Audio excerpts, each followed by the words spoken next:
Good evening and welcome to the Real World Shabbos Shira. The Shabbos Parshas Bashalach is called Al Shem, the high point of Klal Yisrael's existence and the high point of the Parsha, the Shira of Yashiva, which we say every single day. You know, if you ever had the opportunity to look into the Sefer Torah at the words of the Shira, how they're written on the parchment, on the cloth, you see that they're written in a way that Chazal refer to as Ariach al Gabe Levena. It's set up like a certain the way bricks, when they're placed, you put two and then one on top of that. Instead of just placing them one on top of the other, the letters, there's a lot of white space inside the cloth, inside the parchment. You have letters and you have big spaces, and those spaces is a halacha.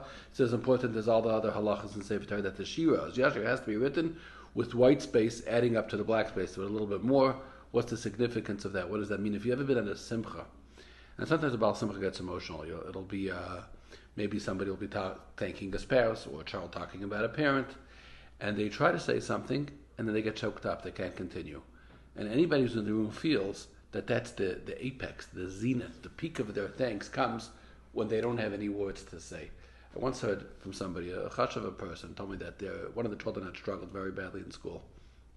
And at a certain point, the school was out of ages. They didn't have much to do with the child. And the father said, okay, I'm going to learn with this boy. And every day, the Rebbe would send the child out of class, and the father would come learn with the boy himself.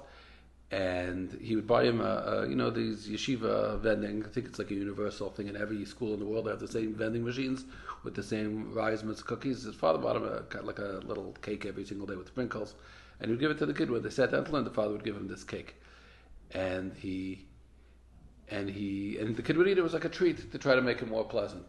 He said years later the kid did very nicely and did nicely in the system, and he got married. By the chasana, there was a tremendous emotion when the father danced with his son. They had been through so much together, but you couldn't see anything. You just saw a father dancing with his son, and the son danced with his father-in-law, and it went on.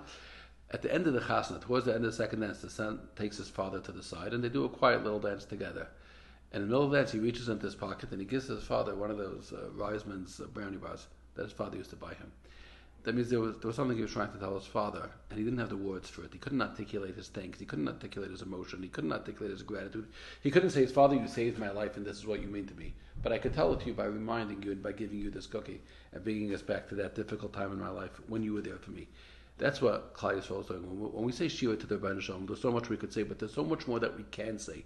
The white space in the Sefer Torah, that represents all those things that are in our hearts that we wish we could say, but we don't have the words for. But you, Rebbeinu Shalom, were choked up. Take care. Well, thank you.